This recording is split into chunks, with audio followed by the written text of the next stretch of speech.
En op ons knieë saam gaan en regtig waar intree vir ons land. Want as 'n benoudheid, as ek dink aan hierdie matrieks wat klaar maak, is daar benoudheid, want ons goed wat hulle hoor en sê, eers kyk wat gaan in ons universiteite aan, kyk wat gaan in ons land aan.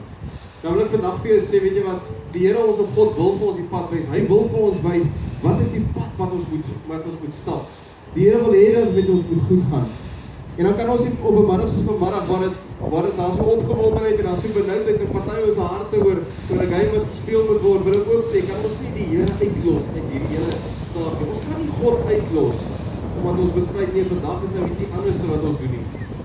Daarom wil ek vanmiddag vir kans gee en sê, ons gaan saam op ons knieë afgaan en dan gaan ek so 'n paar minute net kans gee en daar waar jy is, wil ek hê dat jy saam met ons bid en die Here vertrou vir verandering wat in mense se harte sal plaasvind.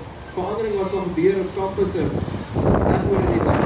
Maar ek vanmiddag ook bid en sê, weet as ons wil hê die land moet herstel word, wil ons bid dat die Here herstel ons huise bring, en families bring, en verhoudings tussen ouers en kinders, en ouers en ouers, en kinders. Ek wil ook hê dat ons regtig waar intree vir ons land se skoolhoofde. Ons is altyd bewus van dat skoolhoofde is